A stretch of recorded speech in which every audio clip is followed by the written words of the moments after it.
Estamos na página de número 85 da nossa matéria de Introdução Bíblica, Edições IBAD, e reitero que é um prazer tê-los aí. Página 85, as principais teorias. Conforme acabamos de expor, foi exposto em vídeos anteriores, aulas anteriores, cada movimento teológico traz consigo uma série de pensamentos a respeito de algum assunto de grande relevância para o contexto de onde ele surge. Nesse sentido, os três movimentos, o ortodoxo, o modernista e o neo-ortodoxo, citados, exercem uma profunda modificação na forma de pensar e de encarar determinados assuntos relacionados à teologia. E, não obstante a variedade de temas abordados por eles, destacaram-se, entre outras coisas, pela forma como encaram a inspiração. Esse ponto aqui é muito importante, claro que é uma parte muito técnica da matéria de introdução bíblica, mas é importante a gente entender isso daqui, tá? Então, a maioria dos teólogos, passando pelo período patrístico entenda que é o período dos pais da igreja, ou seja, em resumo, o período patrístico é simplesmente aqueles que levaram a efeito a supervisão da igreja depois da morte dos apóstolos. São conhecidos como os pais da igreja. Então, o período histórico que vai do primeiro século, como eu falei, ao sétimo século da era cristã, e pelo período escolástico, período histórico que tem início no século 7 e vai até o século de número 15. Eles defendiam que a inspiração das Escrituras deveria ser compreendida a partir da concepção ortodoxa. Vamos pensar assim, da concepção mais séria da coisa, tá certo?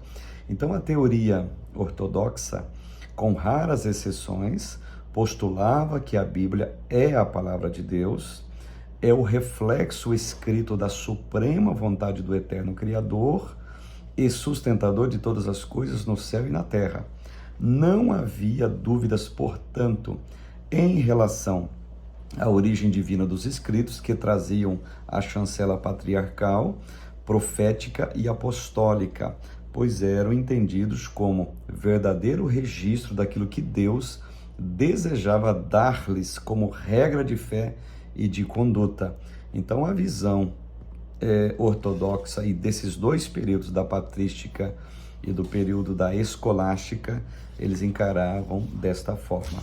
Demais explicações você encontra na página 86, peço que vocês olhem com bastante atenção até inclusive. Página 87, teoria modernista sobre inspiração. A teoria modernista, totalmente oposta à teoria ortodoxa, sustenta que a Bíblia é meramente um receptáculo da palavra de Deus. Isto é, ela contém em suas páginas a suprema vontade divina. Entretanto, encarar as Sagradas Escrituras como mero invólucro da palavra de Deus é admitir que algumas partes dela podem não ser produto da inspiração divina. Então, em si, a teoria modernista, ela encarava a inspiração desta maneira, um tanto quanto complicado ver dessa forma, tá? Demais explicação dela, que vai transitar em cima disto, página 88, e por fim temos aqui a teoria, página 88 ainda, a teoria neo-ortodoxa sobre inspiração. Bom, a teoria neo-ortodoxa surgiu nas primeiras décadas do século XX, quando a Europa experimentava grandes transformações, especialmente nos seus conceitos religiosos, pois é a partir dessa nova orientação teológica, cuja principal característica era enfatizar a transcendência de Deus em relação ao mundo e ao homem e a soberania da sua revelação, que passou a ser vista como resposta às questões da existência, amplamente ressaltada pelo movimento chamado existencialismo de Søren Kierkegaard. Os estudiosos, sem voltarem atrás em relação às suas críticas, com respeito às Escrituras, começaram a ver nelas a fonte de toda a revelação de Deus aos homens. Assim sendo, segundo o entendimento neo-ortodoxo, as Escrituras tornaram-se palavra de Deus à medida que o homem tem um encontro pessoal com ele. Vocês observaram a visão que tem a teoria neo-ortodoxa? Está lá a Bíblia, está lá o livro, um livro normal. Mas à medida que o homem começa a ler esse livro, buscar desse livro, estudar esse livro, ele vai se tornando palavra de Deus. É assim que a teoria neo-ortodoxa encara a questão da inspiração. Página 89, teoria neo-ortodoxa demitizante.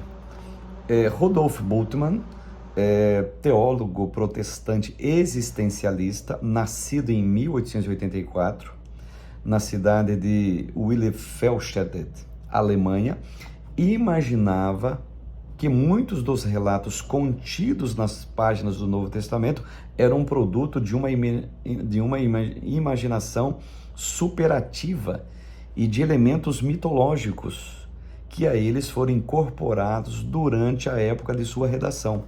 Nesse ponto de vista, a principal tarefa do leitor das Escrituras seria despojá-las de seus elementos mitológicos, a fim de torná-las relevantes para o mundo contemporâneo, desvelando o conhecimento existencial nelas contido. É a esse despojamento que Bultmann dá o nome de demitização, ou seja, tirar o mito, tá? Ou seja, o processo mediante o qual livramos a Bíblia de seus equívocos e absurdos, segundo ele, tá?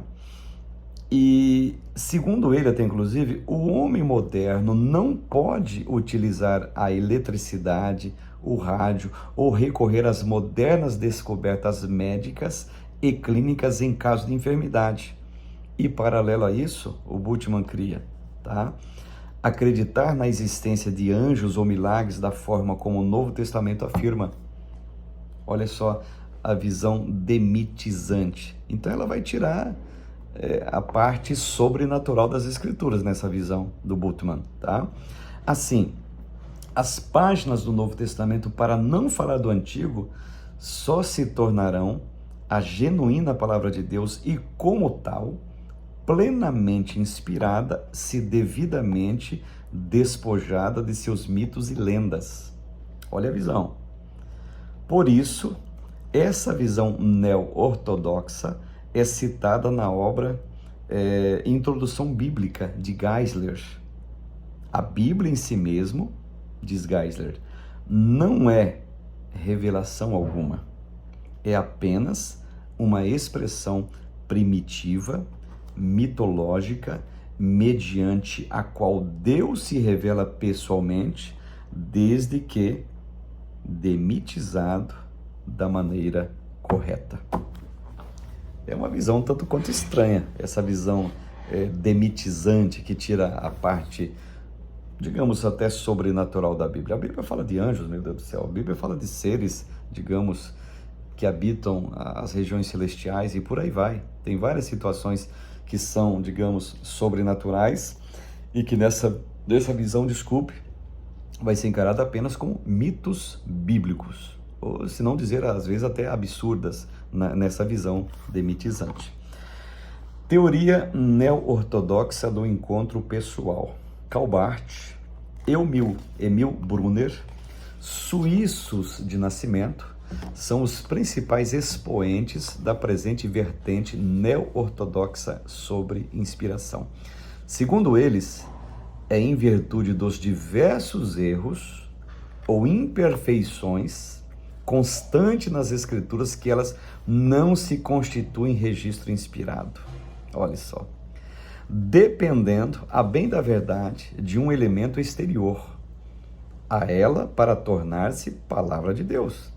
Assim, de acordo com esses pensadores, em época de intensas crises, de busca por respostas referentes à existência humana, e a revelação de Deus, que é imperioso recorrer a textos bíblicos para que se tornem, revelação de Deus ao homem. Então, em síntese, Karl Barth, quanto para Emil Brunner, a Bíblia, enquanto registro da revelação pessoal de Deus aos homens, torna-se plena palavra de Deus, na medida em que o leitor tenha uma experiência de reencontro com o sagrado, que é, por sua vez, timidamente registrado nas páginas das Escrituras. É a partir desse momento que os textos tornam-se palavra de Deus.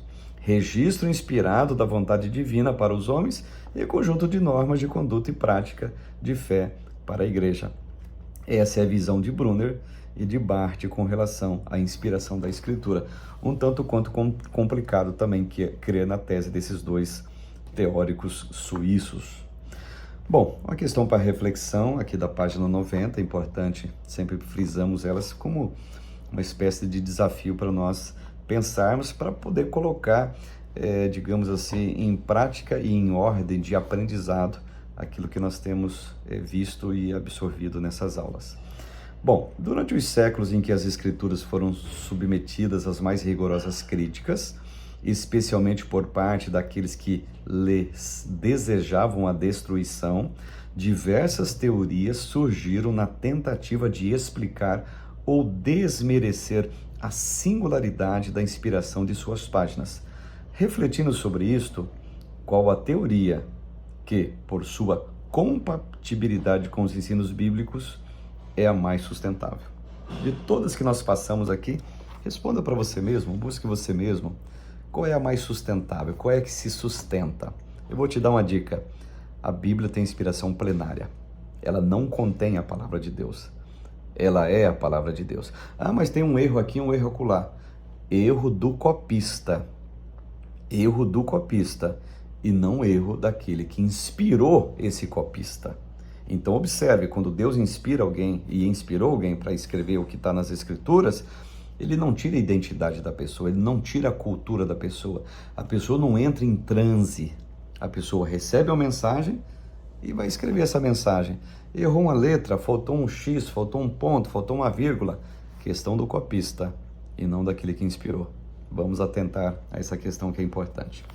Capítulo 5, inspiração verbal plenária. Observe isso, tá? Bom, começa na página 91, a questão da inspiração verbal plenária, e nós vamos aqui à página 92, inspiração verbal plenária, essência e argumentos. A teoria da inspiração verbal plenária funda-se em dois princípios essenciais. Primeiro, verbalidade e a totalidade. Guarde bem isso, verbalidade e totalidade. A verbalidade considera que a inspiração é verbal, isto é, que as palavras que se encontram nos textos bíblicos são provenientes do próprio Deus.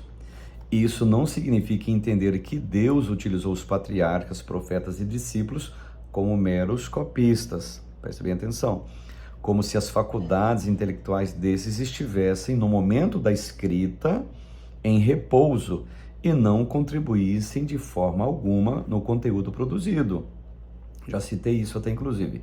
Admitir a inspiração sobre esse ponto de vista é afirmar que as palavras ali presentes foram simplesmente ditadas por Deus e que os autores sacros eram somente meros elementos passivos da ação divina. A totalidade, observe, por sua vez, considera que a inspiração divina é extensiva a todos os livros contidos na Bíblia, desde o livro de Gênesis ao Apocalipse. Isso significa que todos os textos contidos no Antigo e no Novo são frutos da inspiração divina e que ela não se limitou às verdades morais e religiosas, como alguns pretensamente advogam, mas que se estendeu às declarações dos fatos, sejam eles científicos, históricos, culturais ou geográficos. Assim, sob esse ponto de vista, Deus, por intermédio do Espírito Santo, soprou no coração dos seus patriarcas profetas e apóstolos aquilo que deveria ser escrito e não se descuidou de nenhum fato, mesmo aqueles que não tinham relevância espiritual. Tal posicionamento encontra apoio nas palavras do apóstolo Paulo, quando Paulo diz, 2 Timóteo 3,16, que toda a Escritura é inspirada por Deus.